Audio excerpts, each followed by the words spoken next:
नमस्कार दोस्तों, welcome back to our channel. तो आज की वीडियो में हम जेरप सीरीज़ का नेक्स्ट क्लास है और आज की वीडियो में हम बात करेंगे आपके कंपोस्टिंग के बारे में। कंपोस्टिंग और वर्मी कंपोस्टिंग, ये दोनों आपके एग्जाम के लिए बहुत इंपॉर्टेंट टॉपिक है, वेरी वेरी इंपॉर्टेंट। इनसे बहुत बार अभी लास्ट के रिसेंट साइकिल्स में क्वेश्चंस रिपीट हो रहे हैं, तो काफ़ी इंपॉर्टेंट हो जाता है और नेक्स्ट साइकिल्स हैं उनमें भी आने का चांस इनका बढ़ जाता है। इसलिए हम आज कवर करेंगे कंपोस्टिंग और वर्मी कंपोस्टिंग, इनके टाइप्स क्या होते हैं और कौन से फैक्टर्स है जो कंपोस्टिंग प्रोसेस है उसको इन्फ्लुएंस करते हैं। ये सारी चीज़ें हम डिस्कस करेंगे। वीडियो शुरू करने से पहले मैं आपको बता देना चाहता हूँ कि आप अपने परिवार को थोड़ा बढ़ाने के लिए शेयर करें, लाइक करें, कमेंट करें। जो भी क्वेरी होगी आप प्लीज़ कमेंट कर कीजिए।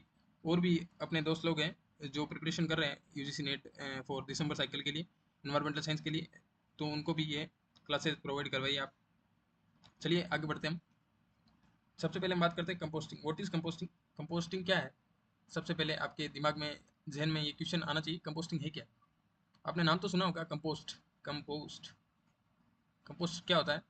ये एक टाइप से आपका ऑर्गेनिक मैटर होता है जो कि डिकम्पोज होता है, जिसका डिकम्पोजिशन हो रखा होता है कम्प्लीटली। ठीक है, तो कोई भी ऑर्गेनिक मैटर जब डिकम्पोज होकर कंपोस्ट बनाता है with the process, with the help of oxidation process. ठीक है, कौन सी प्रोसेस? Oxidation process. और उसके प्रोसेस के दौरान कौन कौन सी चीज़ें जनरेट होती है, वो प्रोसेस आपकी कंपोस्टिंग प्रोसेस होती है, जिसकी वजह से आपका कंपोस्ट का फॉर्मेशन होता है। अब मेनली हम बात करें तो इसमें जो CO2 और हीट, उसका प्रोडक्शन डोमिनेटली होता रहता है। और जो जनरल रिएक्शन है कंपोस्ट की आपके, वो क्या होता है? जैसे कोई भी बायोमास होता है, बायोमास या फिर ऑर्गेनिक मैटर हम कह सकते हैं, बायोमास है, वो ऑक्सीजन के साथ रिएक्शन करके आपके CO2 प्रोड्यूस करता है, वाटर का कुछ कंटेंट, और साथ में आपका प्रोड्यूस होता है ऑर्गेनिक मैन्योर, जिसको हम बोलते हैं आपका कंपोस्ट। ऑर्गेनिक मैन्योर, यही आपका होता है मेनली कंपोस्ट। कंपोस्ट तो बन गया, अब ये क्यों बनाते हैं हम? देखिए, कंपोस्ट बहुत ज़रूरी होता है हमारे आजकल के एनवायरनमेंट के लिए, क्योंकि जैसे जैसे केमिकल फर्टिलाइजर्स हैं, इनका यूज़ बढ़ रहा है, तो कहीं ना कहीं वो चीज़ें हमारे सॉइल को डैमेज भी कर रही है। तो इसीलिए कंपोस्ट का जो इम्पोर्टेंस है वो बढ़ जाता है, क्योंकि ये आपके नेगेटिवली इम्पेक्ट नहीं करता सॉइल का स्ट्रक्चर्स को, ये इम्प्रूव ही करता है। इसके बेनिफिट्स ज़्यादा है, एडवांटेज ज़्यादा है अगर हम कंपेयर करें केमिकल जो मेन्योर होता है उससे। तो कंपोस्ट आपका जो सॉइल का टेक्सचर होता है, सॉइल का टेक्सचर उसको इम्प्रूव करता है, और जो सॉइल में वाटर कंटेंट होता है उसको भी इम्प्रूव करता है। सॉइल की जो वाटर होल्डिंग कैपेसिटी, वो भी इंक्रीज होती है ड्यू टू कंपोस्ट। फिर जो बफर कैपेसिटी होती है, buffer capacity of soil, this is also increase by the compost. तो ये चीज़ें हैं सारी, आपको ध्यान होना चाहिए। ये करेक्टरिस्टिक्स होते हैं कोई भी कंपोस्ट के, जो कि सॉइल के लिए काफ़ी इंपॉर्टेंट हो जाता है। फिर हम बात करें तो कंपोस्टिंग प्रोसेस होती है, उसमें इनिशियली स्टेज पर जो बैक्टीरियाज एक्ट करते हैं वो कौन से होते हैं आपके? मिजोफिलिक, मिजोफिलिक बैक्टीरियाज। मिजोफिलिक बैक्टीरियाज जो ऑप्टिमम उनका टेम्परेचर होता है 45 डिग्री के आसपास, ये फंक्शन करते हैं। अगर ओवर द टाइम क्या होता है कि जो कंपोस्टिंग की प्रोसेस होती है उसमें धीरे धीरे आपके जो टेम्परेचर होता है वो बढ़ने लगता है, तो उसके बाद में जो थर्मोफिलिक बैक्टीरियाज होते हैं, थर्मोफिलिक बैक्टीरियाज, वो आपके इस कंपोस्टिंग की प्रोसेस को टेक ओवर कर लेते हैं, टेक ओवर बाई इट्स। ठीक है, और इसमें जहाँ पर ये ऐड करते हैं वो आपका टेम्परेचर का कंडीशन 45 डिग्री से ज़्यादा होता है। तो आप ये चीज़ें ध्यान रखना, काफ़ी इंपॉर्टेंट है। अब कौन कौन से फैक्टर्स हैं जो इन्फ्लुएंस करते हैं कंपोस्टिंग की प्रोसेस को, तो उसमें आपके मेनली कौन कौन से आते हैं? देखिए मैं बताता हूँ फैक्टर्स, फैक्टर्स कौन कौन से ज़रूरी होते हैं। तो सबसे पहले हम बात करें तो पीएच, पीएच कंडीशन आपके ऑप्टिमम होनी चाहिए कोई भी सॉइल के लिए। तो जो आइडियल पीएच होती है फॉर कंपोस्टिंग प्रोसेस, वो आपके अराउंड होती है 6.5 से लेकर के 8 के आसपास। फिर हम बात करें तो मॉइस्चर कंटेंट, मॉइस्चर कंटेंट वो आपके अराउंड होना चाहिए 55 से लेकर के 60% के आसपास। देन ऑक्सीजन का जो लेवल होता है, ऑक्सीजन लेवल, वो आपका 30 से लेकर के 18% के आसपास होना चाहिए। ये सारे फैक्टर्स, मतलब ये ऑप्टिमम कंडीशंस है जो कि कंपोस्टिंग के लिए ज़रूरी होती है। फिर हम बात करें तो free air space, free air space for composting जो कि सोइल में होना चाहिए वो आपका 40 से 60%। जो भी ऑर्गेनिक कंटेंट होता है उसमें आपका 40 से 60% के आसपास फ्री एयर स्पेस होना चाहिए, ज़रूरी होता है ये। फिर हम और बात करें तो पार्टिकल साइज, पार्टिकल्स साइज, तो इसमें आपके मिक्स होता है लगभग 5 से लेकर के 50 mm, 50 mm तक, ठीक है, मिलीमीटर है यहाँ पर, ठीक है, 5 to 50 मिलीमीटर तक आपकी पार्टिकल साइज ये वेरी करती है। और टेम्परेचर जो कि सबसे इंपॉर्टेंट फैक्टर होता है वो आपका अराउंड 45 से लेकर के 60 डिग्री सेल्सियस के आसपास होता है, क्योंकि जैसा कि मैंने बताया था कि इनिशियल स्टेज में जब टेम्परेचर आपका 45 डिग्री सेल्सियस तक पहुंचता है तब मेसोफिलिक बैक्टीरियाज है वो एक्ट करते हैं, then above 45 thermophilic bacterias take over the reactions. अब हम आगे बात करें तो जो कार्बन और नाइट्रोजन का जो रेशियो होता है वो भी काफ़ी इंपॉर्टेंट होता है कंपोस्टिंग प्रोसेस के लिए। तो इसकी जो आइडियल रेंज होती है वो कितनी होनी चाहिए, लगभग 30 से लेकर के 50 के बीच में आपका CN रेशियो होना चाहिए। तो ये सारे फैक्टर्स हैं, कौन कौन से देखिए, एक तो हो गया आपका पीएच, फिर मॉइस्चर कंटेंट, देन ऑक्सीजन का लेवल, फिर free air space, then particle size और टेम्परेचर, लास्ट में आ गया आपका कार्बन और नाइट्रोजन का रेशियो जो कि 30 से लेकर के 50 के आसपास होना चाहिए। वो अलग अलग मेथड्स में ये वेरी करती है चीज़ें, बट इतना तो ऑप्टिमम होना ही चाहिए। अब मैं और बताता हूँ आपको चीज़ें। कोई भी कंपोस्ट हम बनाते हैं, कलर चेंज कर लेता हूँ पेन का, कोई भी कंपोस्ट हम बनाते हैं तो उसके लिए अगर हमको लगता है कि जो भी हमने ऑर्गेनिक मैटर लिया है उसमें अगर कुछ कमी है, क्योंकि जो मेन दो एलिमेंट्स होते हैं कार्बन और नाइट्रोजन, इनका रेशियो काफ़ी इंपॉर्टेंट होता है, और इस रेशियो को बनाए रखने के लिए 30 to 50, तो कई बार ऐसा होता है कि कोई भी ऑर्गेनिक मैटर होता है उसमें कार्बन कंटेंट कम ज़्यादा हो सकता है या नाइट्रोजन कंटेंट कम ज़्यादा हो सकता है। तो उनकी जो कंसंट्रेशन होती है उसको लेवल में लाने के लिए हम कुछ चीज़ें ऐड कर देते हैं ऑर्गेनिक मैटर में उसी में ही, ताकि वो रेशियो बना रहे अपना 30 to 50 का रन। तो फॉर कार्बन हम क्या क्या चीज़ें यूज़ करते हैं, मेनली जो चीज़ें यूज़ करते हैं उनको हम बोलते हैं ब्राउन मटेरियल, ब्राउन मटेरियल जो कि कार्बन के लिए यूज़ करते हैं, कार्बन की कंसंट्रेशन को मेंटेन करने के लिए, और जो नाइट्रोजन की कंसंट्रेशन होती है उसको मेंटेन करने के लिए जो हम मटेरियल यूज़ करते हैं उसको बोलते हैं हम ग्रीन मटेरियल। अब इसके अंदर क्या क्या चीज़ें आती हैं देखिए, कार्बन के लिए जो ब्राउन मटेरियल है उसके अंदर आपकी आती है ड्राई लीव्स, ठीक है, सूखी पत्तियाँ, ड्राई लीव्स, स्ट्रोज हुए, देन हम बात करें तो वुड चिप्स, लकड़ी के छोटे छोटे टुकड़े, ये सारे, ये ड्राई कंडीशंस में इनका यूज़ किया जाता है, ये आपके कार्बन कंटेंट है उसमें एडिशन करने के लिए यूज़ किया जाता है। जबकि हम बात करें तो ग्रीन मटेरियल, उसमें आपके इंक्लूड किए जाते हैं घास हो गई, ग्रास, देन क्लिपिंग्स, क्लिपिंग्स, फिर आपके जो वेजिटेबल पीलिंग्स होते हैं, छिलके हैं उनके, ये सारी चीज़ें इसमें यूज़ की जाती है for green material in composting. तो ये सारी चीज़ें हैं जो कि कंपोस्टिंग प्रोसेस के लिए और ज़्यादा ज़रूरी हो जाती है। और मैं आपको बताऊं तो जो कार्बन का यूज़अप होता है, कार्बन यूज़अप इन कंपोस्टिंग प्रोसेस, कंपोस्टिंग, ये आपका ज़्यादा होता है, ठीक है, मोर देन नाइट्रोजन यूज़अप।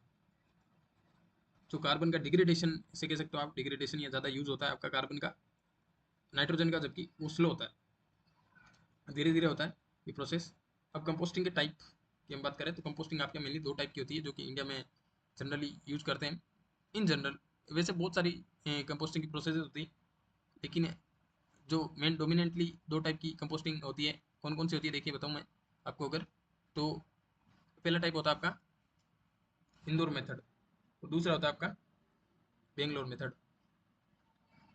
लिख देता हूँ मैं कलर चेंज करके, इंदौर मेथड, और दूसरा हो गया आपका बेंगलोर मेथड। अब इन दोनों मेथड्स के अलग अलग करेक्टरिस्टिक्स हैं जो कि आपके एग्जाम में पूछते रहते हैं, और और भी बहुत सारे एग्जाम्स होते हैं जो एनवायरमेंट, जहाँ पर पूछा जाता है इकोलॉजी से रिलेटेड जो पोर्शन आता है इन्वायरमेंटल साइंस का, तो उनमें काफ़ी इंपॉर्टेंट हो जाता है ये कंपोस्टिंग के टाइप्स।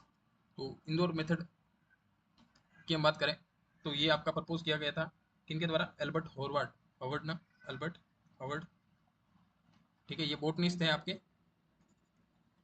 एल्बर्ट हॉवर्ड, इन्होंने इनको प्रपोज किया था इंडोर मेथड को इंडिया के अंदर ही। ये आपके कौन थे, बोटनी के प्रोफेसर थे। जबकि जो बेंगलोर मेथड है ये आपका प्रपोज किया गया था एच पी पियर्सन, इनके द्वारा। अब मेन करेक्टरिस्टिक्स क्या क्या है इनमें, जो की डिफरेंसेस है दोनों मेथड्स में, ये एक दूसरे को एक दूसरे से अलग बनाते हैं। कौन कौन से देखिए, जो इंडोर मेथड होता है वो आपका मेनली एरोबिक मेथड है।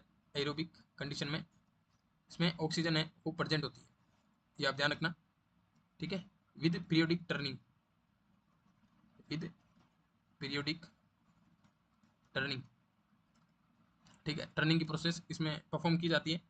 जबकि यहाँ पर हमारे बेंगलोर मेथड में एनोरोबिक कंडीशन पहले यूज की जाती है, देन फिर एरोबिक क्यूरिंग की जाती है। तो सबसे पहले जब कंपोस्ट चालू करते हैं बेंगलोर मेथड्स में, तो सबसे पहले हम ऑक्सीजन की एब्सेंस में ट्रीट करते हैं ऑर्गेनिक मैटर को, देन बाद में एरोबिक क्यूरिंग की जाती है उस ऑर्गेनिक वेस्ट की। अब ऑर्गेनिक मैटर कौन कौन से यूज किए जाते हैं इंडोर मेथड में, तो आपका जो फार्म यार्ड वेस्ट हुआ, farm yard waste, animal manure, जो भी आपके गोबर होता है, काउडंग्स, और भी अलग अलग टाइप के वेस्ट होते हैं एनिमल्स के, एनिमल मेन्योर, और क्रॉप रेजिड्यू, ठीक है, crop residue in the season of cropping, तो उस टाइम भी बहुत सारा ऑर्गेनिक वेस्ट जनरेट होता है क्रॉप रेजिड्यूज के फॉर्म में। जैसे हमारे पंजाब हरियाणा के एरियाज़ में जो पराली होती है, तो उसको दिल्ली ला के हम कंपोस्टिंग की प्रोसेस में यूज़ करते हैं, क्योंकि कई ऐसे गांव दूर दराज के इलाके हैं जहाँ पर कंपोस्टिंग के प्लांट्स प्रेजेंट नहीं होते, तो वो सारा जो क्रॉप रेजिड्यू है काट के आपके दिल्ली तक लाया जाता है। फिर हम बात करें तो बेंगलोर मेथड है, उसमें कौन कौन से वेस्ट यूज़ किए जाते हैं, मेनली इसमें आपके सिटी के वेस्ट, सिटी का वेस्ट होता है वो, फिर household kitchen waste, household kitchen waste, और गार्डन का रिफ्यूज़, गार्डन के रिफ्यूज़। आपका बेंगलोर मेथड है वो सिटीज़ में परफॉर्म किया जाता है, मेनली आपके अर्बन एरियाज़ में, जबकि जो इंडोर मेथड है वो आपके रूरल एरियाज़ में परफॉर्म किया जाता है। फिर हम अलग अलग इसमें बात करें तो माइक्रोबियल एक्टिविटी एरोबिक कंडीशंस में परफॉर्म की जाती है, जबकि जो बेंगलोर मेथड होता है उसमें एनएरोबिक माइक्रोब्स वो ज़्यादा भूमिका निभाते हैं। देन बाद में आपके जो एरोबिक माइक्रोब्स होते हैं वो टेक ओवर कर लेते हैं रिएक्शन को, किसमें, बेंगलोर मेथड में। देन इसमें जो ऑक्सीजन की रिक्वायरमेंट होती है वो इंडोर मेथड में ज़्यादा होती है, जैसा कि मैंने बताया था कि यहाँ पर पीरियोडिक टर्निंग, जैसे कोई भी वेस्ट है तो उसको हम टर्न करके फिर वापस ऐसे टर्निंग करते रहते हैं अलग अलग टाइम पीरियड के अकॉर्डिंग। जबकि इसमें कोई टर्निंग की प्रोसेस एक टाइम तक नहीं होती है बेंगलोर मेथड में। उसमें जो भी ऑर्गेनिक वेस्ट होता है उसको एक पिच या ट्रेंच टाइप गड्ढा खोद के उसमें डंप कर दिया जाता है, फिर उसको काफ़ी टाइम तक पड़ा रहने देते हैं, तो इसमें टर्निंग की प्रोसेस नहीं परफॉर्म की जाती है। मॉइस्चर कंटेंट की देखें तो मॉइस्चर कंटेंट के अकॉर्डिंग देखें तो आपके मॉडरेट लेवल का मॉइस्चर कंटेंट रिक्वायर्ड होता है आपके इंडोर मेथड में, जबकि बेंगलोर मेथड में आपका हाई मॉइस्चर कंटेंट होना जरूरी है। रीज़न क्या है इसका, इसका रीज़न है आपका एनारोबिक रिएक्शन, ठीक है, एनारोबिक रिएक्शन होती है तो उसके लिए आपका मॉइस्चर कंटेंट हाई होना जरूरी होता है। अब टाइम कितना लगता है दोनों मेथड्स की बात करें तो इसमें अराउंड आपके 3 से 6 महीने का टाइम लगता है कंपोस्टिंग के लिए, जबकि जो बेंगलोर मेथड होगा उसमें 4 से 6 महीने का, ये ज़्यादा थोड़ा लंबा खिंच जाता है इसमें प्रोसेस। इसका रीज़न क्या है कि इसमें पहले आपके एनारोबिक स्टेज होती है, बाद में आपका एरोबिक स्टेज होती है, तो इसलिए इन दोनों को अलग अलग परफॉर्म करने के लिए ज़्यादा टाइम रिक्वायर्ड होता है। ऑलमोस्ट आपके 3 3 महीने दोनों में लग जाते हैं, कि इसमें 2 लगे तो इसमें 4 लग जाते हैं ऐसे। तो आप ध्यान रखना लगभग इसमें 4 से 6 और इसमें 3 से लेकर के 5 महीने या 6 महीने के आसपास का टाइम लगता है। फिर जो एंड प्रोडक्ट होता है इन दोनों में कैसा होता है, क्वालिटीज़ के अकॉर्डिंग देखें तो जो इंडोर मेथड होता है उसके थ्रू जो भी कंपोस्ट बनता है वो गुड क्वालिटी का होता है, गुड क्वालिटी का कंपोस्ट होता है, ठीक है। और उसमें जो न्यूट्रिएंट कंटेंट होता है वो हाई होता है, न्यूट्रिएंट कंटेंट हाई होता है। जबकि जो बेंगलोर मेथड के थ्रू कंपोस्ट बनता है उसमें न्यूट्रिएंट कंटेंट तो आपका कम होता है, न्यूट्रिएंट कंटेंट कम होता है, लेकिन आपके कंपोस्ट के लिए ठीक होता है। ये यूजेबल कंपोस्ट है, यूजेबल कंपोस्ट, ठीक है। क्योंकि इसमें मिक्स्ड नेचर के सारे वेस्ट प्रेजेंट होते हैं, तो इसीलिए काफ़ी थोड़ा मुश्किल हो जाता है। जबकि इसमें आपके देखिए फार्म यार्ड वेस्ट है, एनिमल मेन्योर है, तो ये एक टाइप के हैं सारे एग्रीकल्चर से रिलेटेड। जबकि यहाँ पर जो सिटी का वेस्ट आ जाता है, फिर हाउस होल्ड किचन वेस्ट, सारा मिक्स हो गया होने के कारण इसमें न्यूट्रिएंट कंटेंट कम हो जाता है। फिर हम आगे बात करें तो कॉस्ट के अकॉर्डिंग कंपेरिजन, तो इंडोर मेथड होता है उसकी कॉस्ट आपकी कम होती है, लोअर कॉस्ट होती है। क्योंकि ये एकदम सिंपल प्रोसीजर है, इसमें आपके जो भी ऑर्गेनिक मैटर है उसकी पाइलिंग करो, पहले आपको इसको रोज में, देन उसको टर्निंग करो। सिंपल, वेरी सिंपल प्रोसेस, इसमें ज़्यादा ऐसे कोई मशीनरी कुछ किसी भी चीज़ की ज़रूरत नहीं है, ठीक है। जो भी वेस्ट आया उसको पटक दो, देन उसको पाइलिंग ढेरी लगा के फिर उसको टर्न करते रहो, इसलिए इसमें जो आने वाली कॉस्ट होती है वो भी कम होती है। जबकि जो आपकी बेंगलोर मेथड होता है उसमें हायर कॉस्ट रिक्वायर्ड होती है। इसका रीज़न क्या है, इसमें आपके एनोरोबिक जो फेज़ होती है उसको बनाने के लिए पहले आपको ट्रेंच या फिर कुछ गड्ढे गड्ढे खोदने पड़ते हैं, देन वो कंडीशन मेंटेन होने के बाद में ये काफ़ी लॉन्गर प्रोसेस भी होती है, इसलिए यहाँ पर कॉस्ट है वो बढ़ जाती है। देन हम बात करें तो मेंटेनेंस, मेंटेनेंस की, तो इसमें आपकी टर्निंग रिक्वायर्ड होती है, टर्निंग रिक्वायर्ड होती है, तो इसीलिए इसको मेंटेन करना जरूरी होता है, और मॉनिटरिंग भी जरूरी होती है, मॉनिटरिंग ऑल्सो रिक्वायर्ड। जबकि जो आपका बेंगलोर मेथड होता है उसमें मेंटेनेंस की जरूरत नहीं होती, बट क्यूरिंग जरूरी होती है। जब तक आपका एनारोबिक फेज चल रहा है तब तक तो ठीक है, और जब आपका एरोबिक फेज स्टार्ट हो जाता है तब आपको क्यूरिंग रिक्वायर्ड होती है, ठीक है। कोई भी ऑर्गेनिक वेस्ट होता है उसका इलाज करना जरूरी होता है, ठीक है, ट्रीट कर सकते हो आप और भी कुछ एडिशंस कर रखें।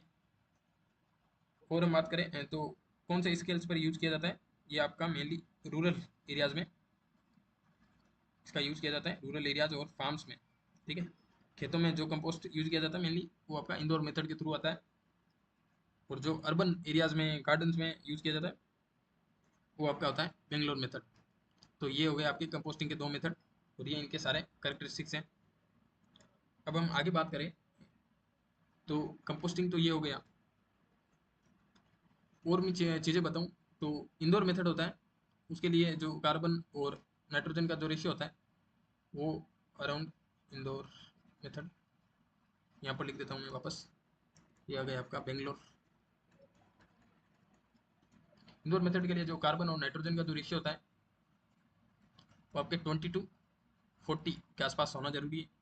और जबकि जो बेंगलोर मेथड होता है उसके लिए जैसे मैंने बताया था कि 30 to 50 के आसपास रिक्वायर्ड होता है।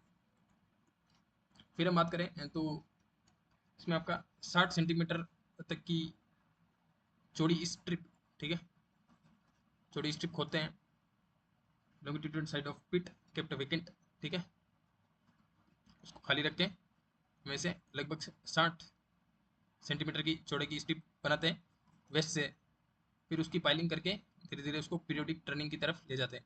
ओवर द टाइम्स ये आपका जो ऑर्गेनिक मैटर होता है धीरे धीरे डिकम्पोज होता जाता है और कंपोस्ट की तरफ बढ़ने लगता है, पोस्ट बनने लगता है। फिर हम बात करें तो बेंगलोर मेथड में हम ट्रेंच बनाते हैं, ट्रेंच उसका साइज क्या होता है, अराउंड आपका 10 मल्टीप्लाई बाई 1.5 मीटर, ये लगभग इसका जो लंबाई चौड़ाई ऊंचाई है वो इतनी होती है।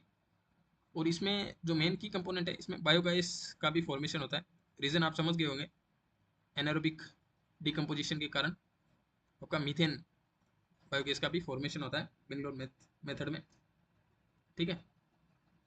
और यहाँ पर ट्रेंच खोदने के बाद जो ऑर्गेनिक वेस्ट उसको डंप कर दिया जाता है अंदर ट्रेंच के, तो उसके ऊपर आपके अराउंड 25 सेंटीमीटर की लेयर अर्थन मटेरियल होता है उसकी लेयर लगा देते हैं, क्योंकि ज़रूरी होता है उस पर है ना, आप रेत डाल दो लगभग 25 सेंटीमीटर थिक, ताकि वो काफ़ी टाइम तक पड़ा रहे और उसके अंदर जो भी रिएक्शंस है एनारोबिक रिएक्शंस है वो कंटिन्यू हो।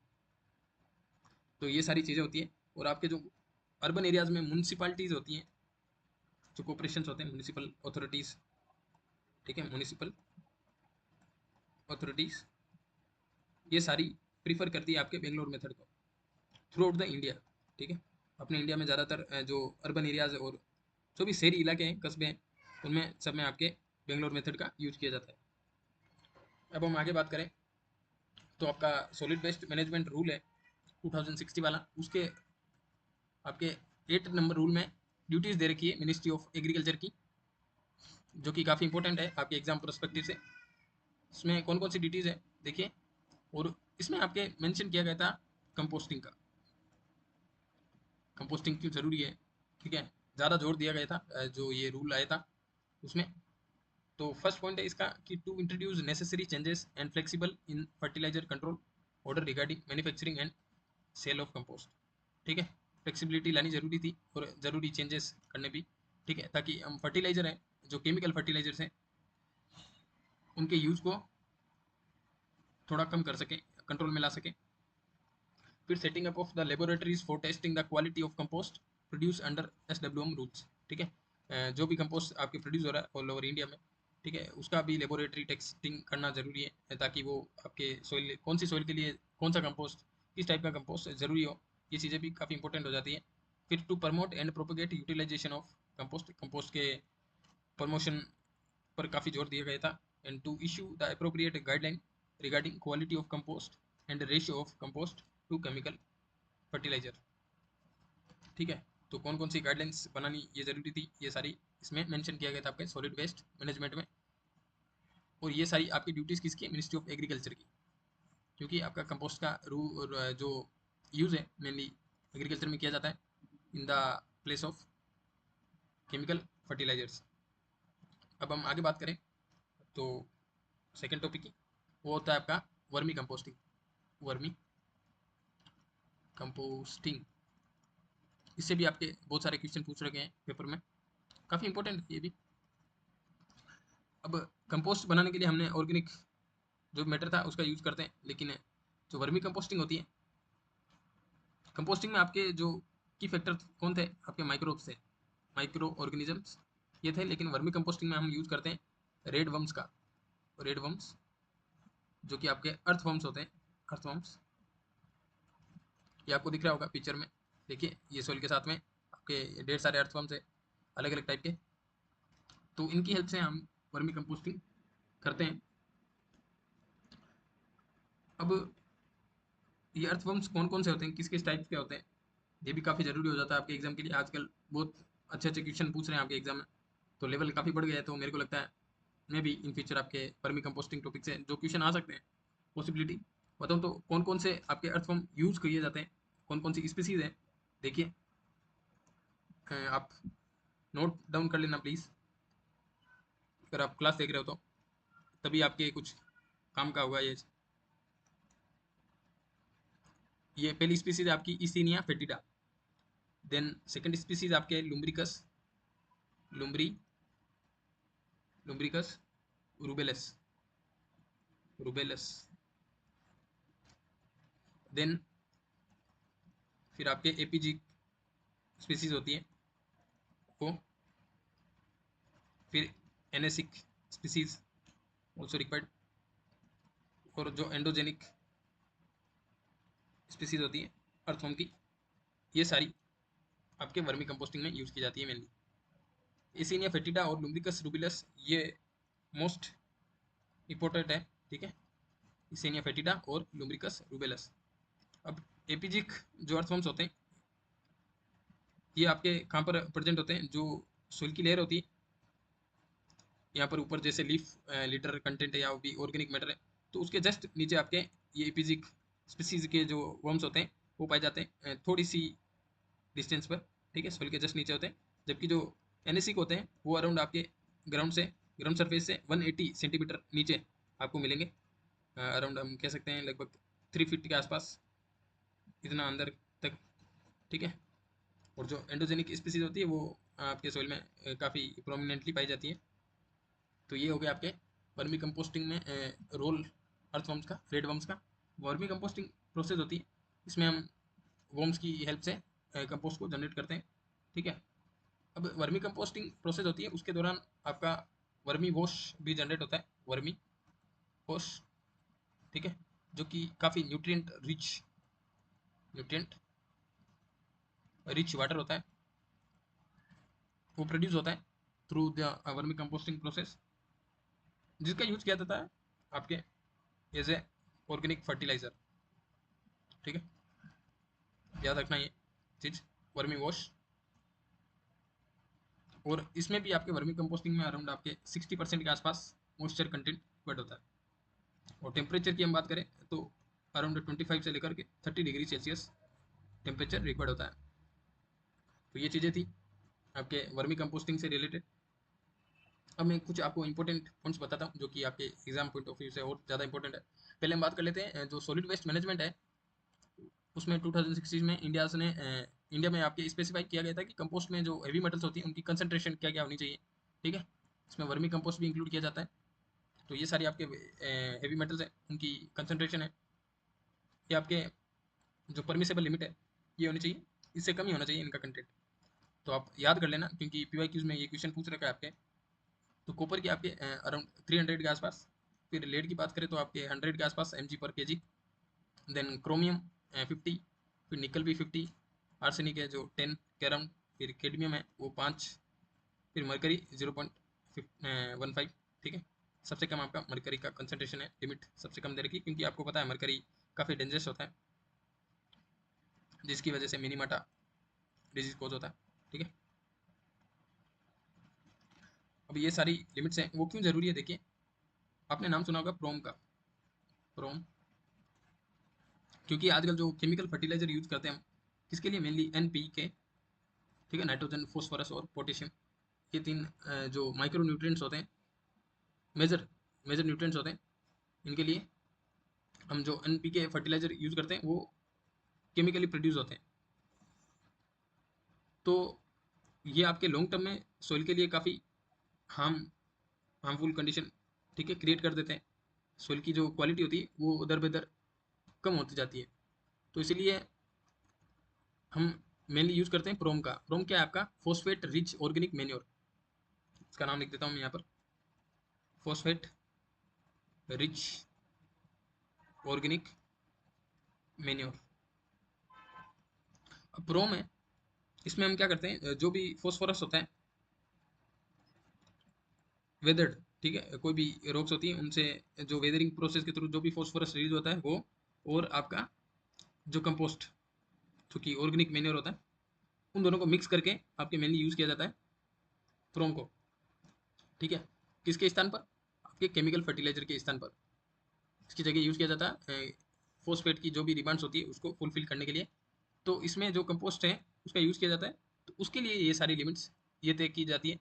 ठीक है, ताकि हम प्रोम का जो फॉर्मेशन कर सकें, ये मैन्योर डिज़ाइन कर सकें, तो उसमें आपके जो हेवी मेटल्स हैं उनकी कंसनट्रेशन कम होनी चाहिए ताकि वो सॉइल को हार्म ना करें। ठीक है, अब देखिए ये जो कंपोस्ट है safe for use in agriculture and does not pose a risk to human health और एनवायरमेंट। ठीक है, अब ये है आपके PYQs, काफ़ी इंपॉर्टेंट है। देखिए ये PYQ आपके अभी 2 सितंबर को जो पेपर हुआ था, अभी रिसेंटली रिजल्ट आने वाला है इसका, तो उसमें ये पूछा था, देखिए, कि आपको बताना था कि करेक्ट स्टेटमेंट कौन सी है। तो पहली स्टेटमेंट क्या बोल रही है कि compost is a humus like material, ये बिल्कुल सही है, एकदम करेक्ट स्टेटमेंट है। ह्यूमस कंटेंट ही होता है ऑर्गेनिक मैटर का। फिर biodegradation process during composting is endothermic, ये बिल्कुल गलत है स्टेटमेंट। ये आपके एक्सोथर्मिक प्रोसेस होती है, जैसा कि मैंने स्टार्टिंग में बताया था कि आपके जो CO2 और हीट प्रोड्यूस होती है, ठीक है, ड्यूरिंग कंपोस्टिंग प्रोसेस, तो हीट जहाँ से प्रोड्यूस होती है वो आपका एक्सोथर्मिक प्रोसेस होता है, एक्सोथर्मिक प्रोसेस होता है। तो आपका सेकंड स्टेटमेंट इसलिए इनकरेक्ट हो जाएगा, बी स्टेटमेंट। अगर बी स्टेटमेंट को आप इनकरेक्ट कर दोगे तो आपका ऑप्शन फर्स्ट, सेकंड और फोर्थ ये तीनों एलिमिनेट हो जाएंगे, तो ऑप्शन थर्ड आपका करेक्ट आंसर हो जाएगा। ऐसे आप दो ऑप्शन से ही आपने पूरा क्लियर कर दिया क्वेश्चन ही। फिर सी स्टेटमेंट की बात करें तो कंपोस्ट इंप्रूव करता है आपका सॉइल का स्ट्रक्चर, ये बिल्कुल करेक्ट स्टेटमेंट है। Then D statement says that कि कंपोस्ट डिक्रीज करता है आपका मॉइस्चर होल्डिंग कैपेसिटी, ऐसा मैंने नहीं बताया था, ये आपका इंक्रीज करता है, मैंने डिक्रीज नहीं करता, इंक्रीज करता है, तो डी स्टेटमेंट भी आपका इनकरेक्ट हो जाता है। फिर ई स्टेटमेंट, कंपोस्ट आपका इंक्रीज करता है बफरिंग कैपेसिटी ऑफ सॉइल, तो ये बिल्कुल सही है। जो पीएच को रजिस्ट करती है आपके बफरिंग कैपेसिटी, उसको बढ़ाता है आपका कंपोस्ट। अब यही सेम क्वेश्चन आपका देखिए 18 जून को जो पेपर हुआ था कंपोस्ट टॉपिक से आपका रिपीट हुआ ये क्वेश्चन। इसमें देखिए ऑप्शन ए क्या बोल रहा है कि biodegradation during composting is exothermic process. यहाँ पर एंडोथर्मिक पूछा था, ये एक्सोथर्मिक, ये बिल्कुल सही है। फिर carbon to nitrogen ratio must be in the range of 20 to 25 to 1, तो ये भी बिल्कुल सही है, क्योंकि जो मैंने रेंज बताई थी आपको 30 टू 50 के आसपास, ठीक है, जो ऑप्टिमम कंडीशन होती है, तो वो इन दो लिमिट से उनके बीच में लाई करती है, ठीक है। इतना तो आपका मॉइस्चर कंटेंट होना चाहिए। फिर compost is a humus like material, देखिए ये बिल्कुल as it is statement copy की गई है यहाँ से, तो सी ऑप्शन भी आपका करेक्ट हो जाता है यहाँ से। फिर डी ऑप्शन की बात करें तो कंपोस्ट इंक्रीज करता है मॉइस्चर होल्डिंग कैपेसिटी, ये भी बिल्कुल करेक्ट है। और increase the buffering capacity of soil, ये भी आपका बिल्कुल सही है। तो आपके जो सारी स्टेटमेंट्स है वो आपकी करेक्ट होगी, तो A B C D option 4 is correct answer. तो ऐसे आपके प्रीवियस ईयर्स में क्वेश्चन पूछे गए हैं। अब मैं आपको एक दो चीज़ें और बताता हूँ जो कि मेरे को लगता है काफ़ी ज़रूरी है। एक आपका ग्राफ में भी अगर इन फ्यूचर क्वेश्चन आए तो आप ध्यान रखना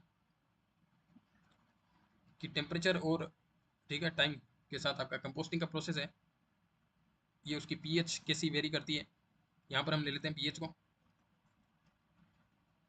फिर इस साइड ले लेते हैं हम टेम्परेचर को।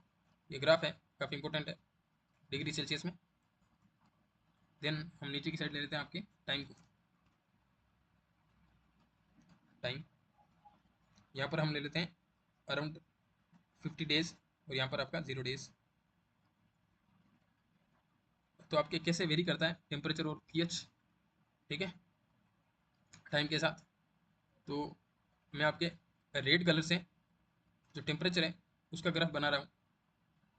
देखिए टेम्परेचर आपका स्टार्टिंग में इंक्रीज करता है, फिर एक टाइम ऐसा आता है होले होले होले होले वो स्टेटिक टाइप हो जाता है। और जो आपका पीएच होता है वो इनिशियल स्टेज में आपका काफ़ी कम होता है, पीएच लो होता है, फिर धीरे धीरे आपका पीएच नॉर्मल होना शुरू होता है, और अराउंड आपके 8.5 के आसपास जाके रुक जाता है। जैसा कि मैंने बताया था कि ऑप्टिमम पीएच आपका 6.5 से लेकर के 8 के आसपास चाहिए होता है फॉर कंपोस्टिंग। और जो टेम्परेचर है एक टाइम जो इंक्रीज होता है, जहाँ पर आपके जो थर्मोफिलिक बैक्टीरियाज होते हैं वो एक्शन में आते हैं, वो ये पीरियड है यहाँ पर। वो टेम्परेचर जो इनिशियल टेम्परेचर होता है वो 15 डिग्री के आसपास यहाँ पर आप मान सकते हो। और ये आपका जो ग्राफ है येलो कलर वाला वो आपका हुआ पीएच का, इसे मैं मेंशन कर देता हूँ। और जो रेड कलर वाला ग्राफ हुआ वो आपका हुआ टेम्परेचर का। तो ये ग्राफ काफ़ी इंपॉर्टेंट है। चलिए आगे चलते हैं। ये आपका अगेन क्वेश्चन जो दिसंबर 2023 वाला जो साइकिल कनेक्टेड होता है उसमें पूछा था कि कंपोस्ट इन सॉइल वो आपके इंप्रूव करता है सॉइल का स्ट्रक्चर, बिल्कुल करेक्ट है। इंक्रीज करता है आपका मॉइस्चर होल्डिंग कैपेसिटी, ये भी बिल्कुल करेक्ट है। रिड्यूस करता है लीचिंग ऑफ सोल्यूबल नाइट्रोजन, अब वो आप बताओ, ठीक है, लीचिंग ऑफ सोल्यूबल नाइट्रोजन, ये भी करेक्ट है। देन इंक्रीज करता है बफरिंग कैपेसिटी ऑफ सॉइल, ये भी बिल्कुल सही है। नॉट ए वैल्यूबल फर्टिलाइजर, ये भी बिल्कुल सही है, क्योंकि कंपोस्ट आपका वैल्यूबल नहीं होता, ठीक है। एक तरह से काम कर सकता है लेकिन जो टॉप क्वालिटीज़ के फर्टिलाइजर होते हैं उनको मैचअप नहीं कर पाता आपका जो कंपोस्ट होता है। तो इसलिए आपका कौन कौन सी स्टेटमेंट, आपका फर्स्ट स्टेटमेंट करेक्ट है, सेकंड भी करेक्ट है, और ई भी करेक्ट है, और डी भी करेक्ट है, ए बी डी सी, ठीक है। ये सारी स्टेटमेंट आपकी करेक्ट है, ऑप्शन 4 इज करेक्ट आंसर आपका यहाँ से बन जाएगा। फिर ये क्वेश्चन भी आपका आ रखा था, देखिए जो मर्ज साइकिल होता ड्यूरिंग कोरोना टाइम, उस टाइम 21 नवंबर को जो पेपर हुआ था एनवायरमेंटल साइंस का, उस टाइम पूछा था कि आपको बताना था कि 2012 में एप्लीकेशन ऑफ वर्मी कंपोस्ट, ठीक है, वर्मी कंपोस्ट के एप्लीकेशंस क्या क्या हैं देखिए कि vermi compost is an excellent base for the establishment of beneficial micro organisms, ये बिल्कुल करेक्ट है स्टेटमेंट। फिर प्रेजेंस ऑफ अर्थवर्म्स हेल्प करते हैं आपके एरिएटिंग इन सॉइल, ठीक है, एरिएशन में हेल्प करते हैं आपके जो भी अर्थवर्म्स हम यूज़ करते हैं वो, ये बी करेक्ट है आपका। फिर प्लांट्स रेस्पॉन्ड करते हैं स्लोली कंपेयर टू कंपोस्ट और फार्म यार्ड मेन्योर, ये आपका गलत है, स्लोली नहीं कि रेपिडली रिस्पॉन्स करते हैं कोई भी प्लांट्स होते हैं, ठीक है, कंपोस्ट के अगेंस्ट। तो आपका सी स्टेटमेंट यहाँ से इनकरेक्ट हो जाता, तो आप ये ऑप्शन 4 यहाँ पर एलिमिनेट कर सकते थे। फिर हम बात करें तो एप्लीकेशन ऑफ वर्मी कंपोस्ट है फोर्थ ऑप्शन में, वो ऑगुमेंट करता है the growth of nitrogen fixing microbes. तो ये आपका बिल्कुल करेक्ट स्टेटमेंट है।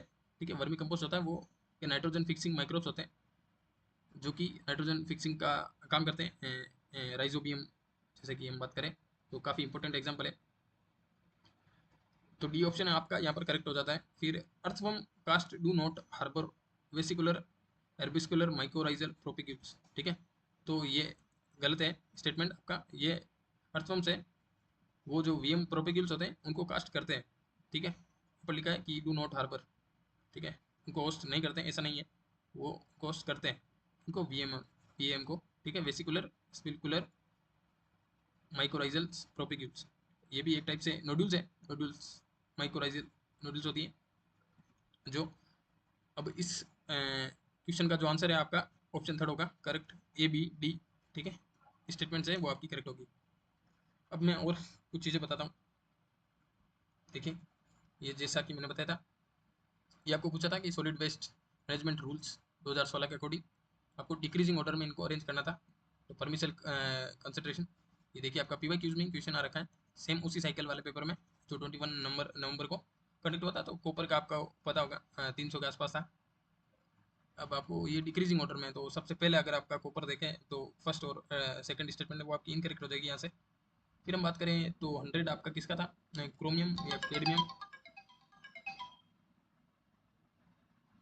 देखिए यहाँ पर लेड का आपका 100 था, फिर क्रोमियम का 50 था, निकल का भी 50 था। क्रोमियम और निकल का भी 50 था। ठीक है, तो आपका हुआ यहाँ पर क्रोमियम का 50, देन लेड का सबसे कम होगा तो आपका बी आएगा यहाँ पर सबसे लास्ट में।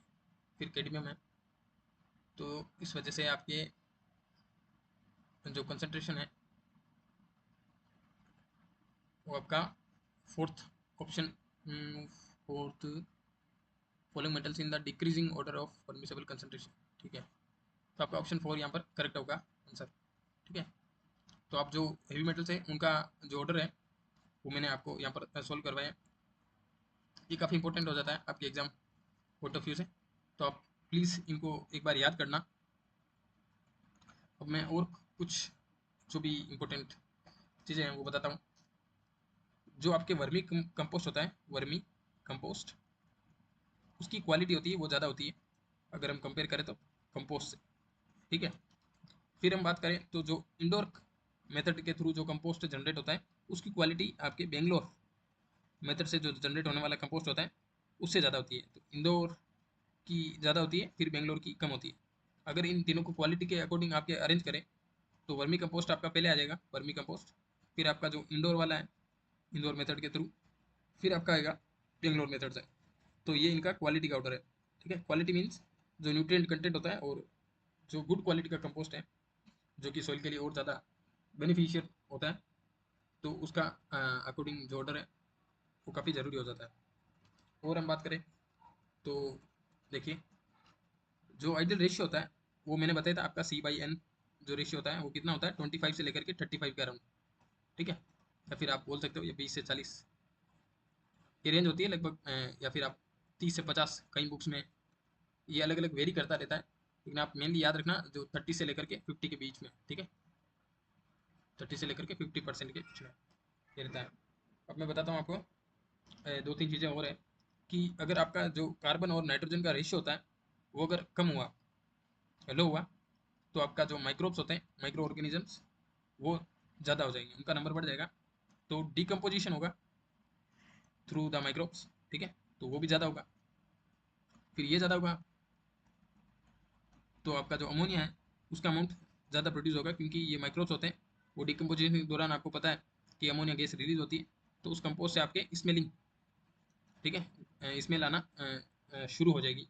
और जब आपका जो C/N रेशियो होता है वो अगर ज़्यादा होगा तो आपके माइक्रोब्स होती है उनकी कंसनट्रेशन है वो आपकी कम होती है। ठीक है, उनका नंबर कम हो जाता है, तो डिकम्पोजिशन की प्रोसेस है वो अपने आप धीमी हो जाती है, कम होती है। और ये ऐसा आपका काम देखने को मिलता है लगभग एरोबिक। ठीक है, एरोबिक डिकम्पोजिशन में, जबकि जो जहाँ पर CN रेशियो वो कम होता है वो आपका एन एरोबिक एरोबिक प्रोसेस में मेनली देखा जाता है। तो ये 2 चीज़ें थी जो कि आपको ध्यान रखनी है। और इसी के साथ थैंक यू वेरी मच। ठीक है, पढ़ते रहिए। और जो भी टॉपिक्स आप चाहते हो जिस पर मैं वीडियो शूट करूँ तो प्लीज़ आप इन्फॉर्म कर देना, कमेंट कर देना। और हमारे चैनल को ज़्यादा से ज़्यादा सब्सक्राइब करो और अपने दोस्तों तक पहुँचाओ प्लीज़।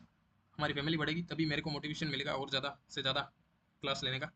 ठीक है, जय हिंद, जय भारत, बाय बाय।